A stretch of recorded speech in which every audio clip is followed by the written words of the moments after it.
everybody. I'm going to show you my new CPAP mask here in a minute.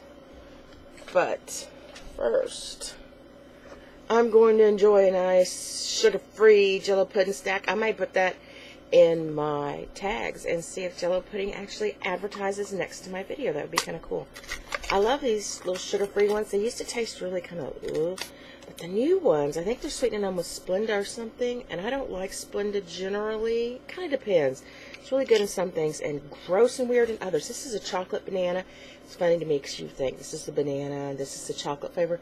But if you get just the chocolate off the top, it tastes like banana. I think they're both flavored the same. They just have different color. You layer them to look like, you know, parfait or something. I am working on doing laundry today and gathering things up and starting to pack things up for our trip. We leave tomorrow. This is the business trip thing that I was telling you all about, that Falcon won't let me say where or why. Silly.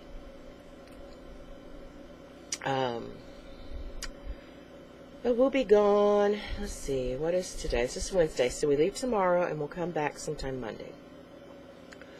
And I'm going to stop a few places along the way. There's really not much once you get past Tulsa. There's not a lot going on between Tulsa and that town. But I want to stop in Tulsa. If Casa Bonita is still open, I want to take him to Casa Bonita, which is this awesome Mexican restaurant. Their food is okay. Their food is nothing to get too excited about. And really, they don't have much on the menu. It's a really small menu. As you stand in line, they send you through one of those cattle things. It takes you forever and you zigzag. And the menu's just like on the wall. And you pick something out and you get up there and you make your order. But they have the whole inside of the place is done up to look like a Mexican village, sort of.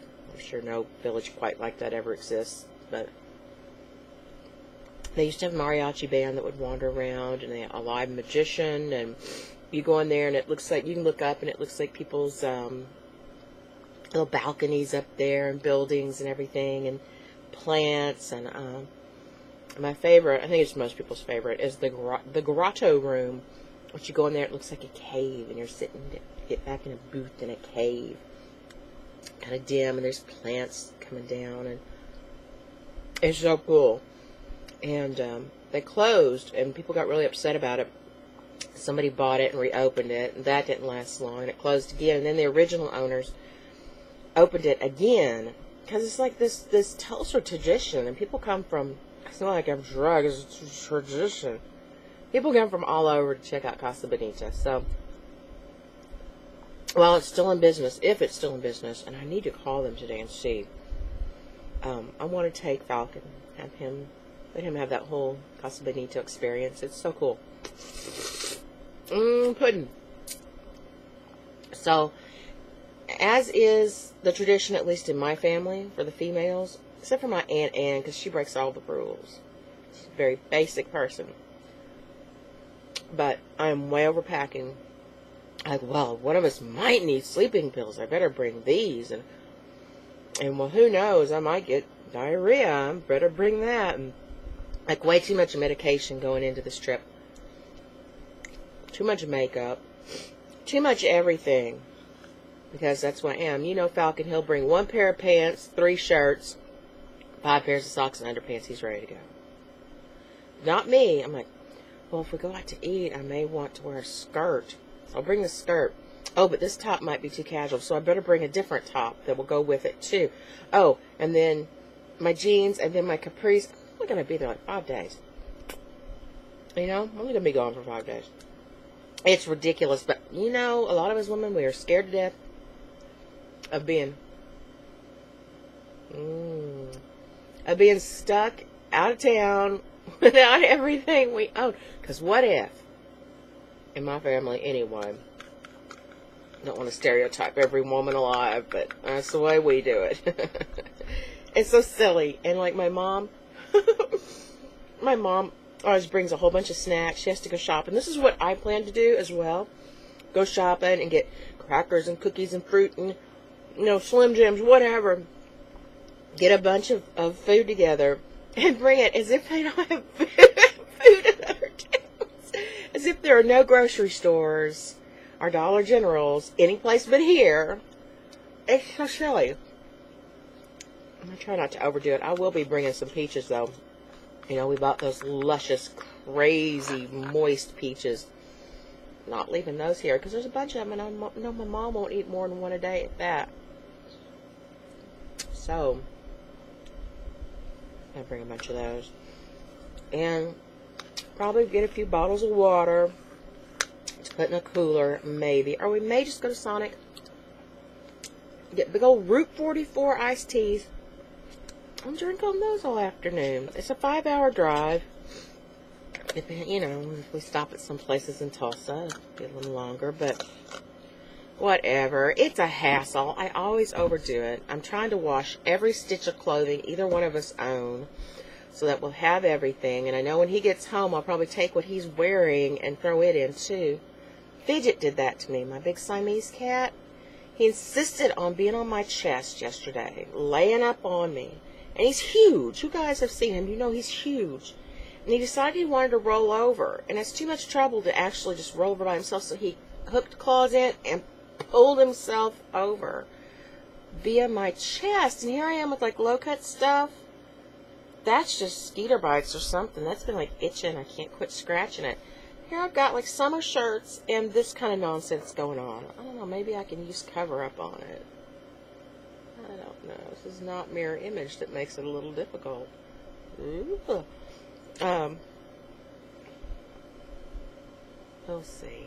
And also, I've lost my ATM / Visa check card. It's vanished.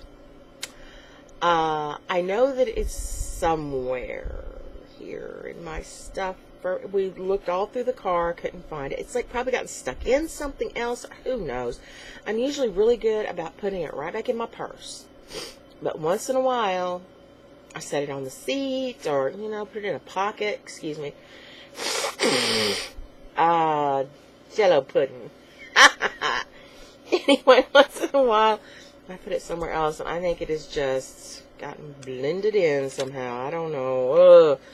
And I couldn't find my video camera. I finally found that. I knew where it had to be in this little area over on my side of the bed. I knew that was the last place I had it. It had to be there.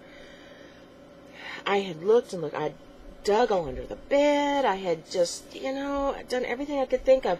Last night I thought, my little bedside table is scooted out too far from the wall. Although I usually keep my kind of Kleenex stuff propped up there so it bridges the gap. I thought maybe I put it on top of the Kleenex, or Falcon did. So when he gets ready to clear the bed off, stuff goes on the floor. It goes everywhere where it's not supposed to be, and then the next day I can't find it. That's the main way that things get lost in here. Or he'll throw things in the closet or stack them in weird places where they don't belong, or they get kicked under the bed, whatever.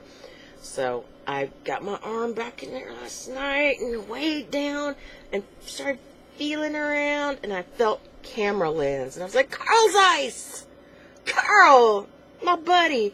And I was so happy to find my camera, and I've got it all charged up in there, ready to go. I need to empty some tapes.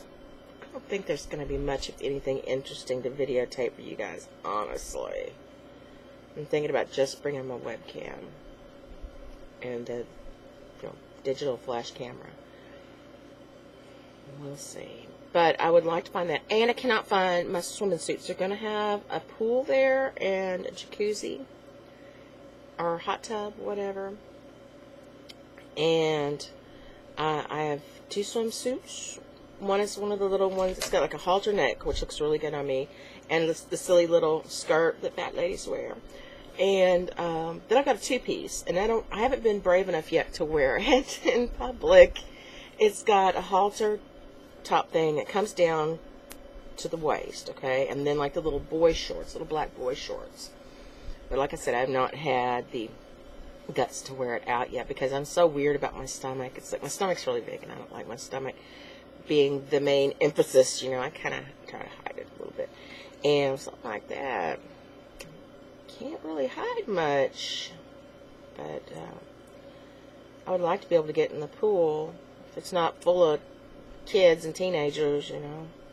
Nothing personal to you teenagers. It's just, you know how you guys are. You get in a bunch and you're yelling and screaming and splashing and acting the fool.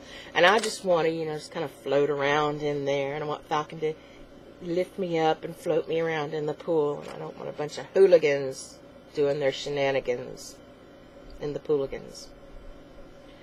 So, I'm going to have my mom go out to the garage with me. The garage, it's more like a barn, really. And help me look, because I know I boxed up a bunch of my summer stuff, my summer clothes back during the winter, and I'm pretty sure I put it out there, but I can't find it. And it's one of those things where I think maybe I'm just seeing it, but not seeing it. Looking at it, but not seeing it, you know. So maybe I can get my swimming suit out. And, I don't know. That's it. So probably the next transmission from me will be from somewhere in Oklahoma at a hotel. So, okay. Toodaloo.